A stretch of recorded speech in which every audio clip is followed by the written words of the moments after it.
Have you ever used Xiaomi? Maybe you're part of that percentage of users who don't have a ton of money to drop on a high-end phone, or you just think paying 6 times more for something almost identical is absurd and prefer a functional, cheap device. If so, Xiaomi is a brand you probably know well. These phones are famous for being one of the most budget-friendly options for users who don't want to spend a fortune on a smartphone. However, is it actually true that Xiaomi phones are bad? Or are you selling your soul to the Chinese government just to get a low-cost device? And that is why we are here. Xiaomi is a company that many only discovered recently, but the truth is, it's been around for quite a few years. Its story goes back to its creator, a man named Lei Jun. You see, Lei Jun was already an extremely successful millionaire, long before the idea of making a phone even crossed his mind. In fact, he made his name as the CEO of Kingsoft, a software giant in China, where he spent over a decade giving it his all. But the curious thing is that after retiring young and spending time investing in other startups, he felt something was missing, a sort of itch to create something global, something that would truly change how people access technology. Xiaomi didn't start, as many believe, wanting to make the Chinese iPhone from day one. In fact, their first product wasn't even hardware, it was software. It was called MIUI, and it was a customization layer for Android that you could install on other phones. The interesting thing here is that this ROM was incredibly fluid, beautiful, and they listened to users to add features, building a very loyal fan community long before they even had their own device.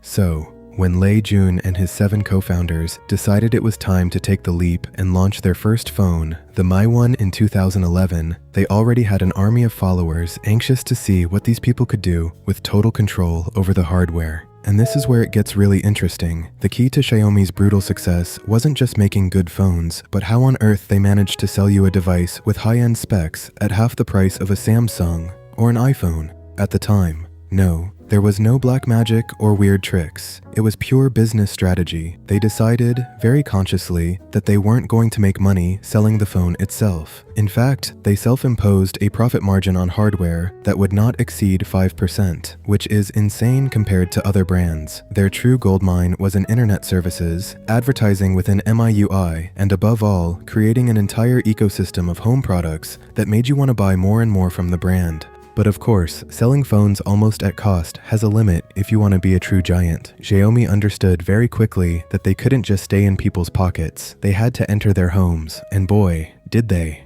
Perhaps the craziest thing about this company is its ability to put its logo on practically anything you can imagine, from an air fryer to a toothbrush or a smart dog feeder. And even though it seems like they launch products at random, there is a master plan.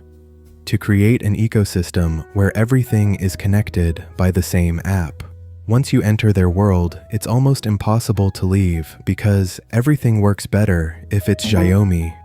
This is why their strategy of selling expensive phones now makes perfect sense. With series like the Xiaomi 14 Ultra or the recent Xiaomi 15, the brand is no longer afraid to charge you €1,000 or more for a device. They know they've matured enough to compete head-to-head with Samsung or Apple in terms of cameras and power. But the masterstroke is that the expensive phone is actually the key to controlling everything else. Xiaomi no longer sees itself as just a mobile manufacturer, but as a tech lifestyle company that is currently taking the most ambitious leap in its history, diving headfirst into the automotive industry. You've probably seen the buzz caused by the SU7, their first electric car. It's not just a pretty car that goes fast. It's literally a smartphone on wheels that integrates perfectly with your home and your phone. It's a move that puts them in a league where very few can play and serves to prove that if they could dominate the gadget market, why wouldn't they be able to handle cars? In fact, the success has been so massive, they are already breaking reservation records and planning even more powerful models for this 2026. This makes us wonder, do they really have a future, or are they spreading themselves too thin? The reality is that the road isn't free of bumps, even though they are currently the 2nd or 3rd top-selling manufacturer in the world, especially in regions like Latin America, where they are the kings of price to performance. The future looks a bit turbulent due to the chip shortage affecting everyone, and the political tensions that always haunt Chinese companies.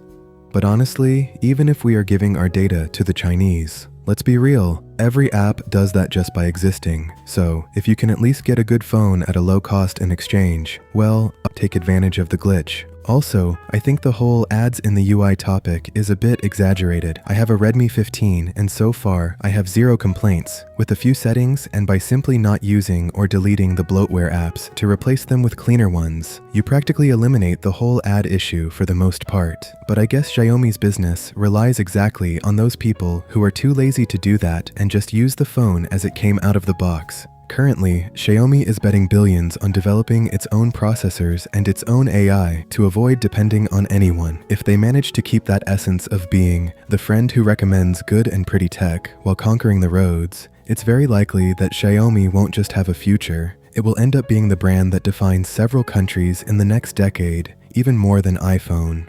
At least here in LATAM, they will remain the Chinese phones that conquered everyone.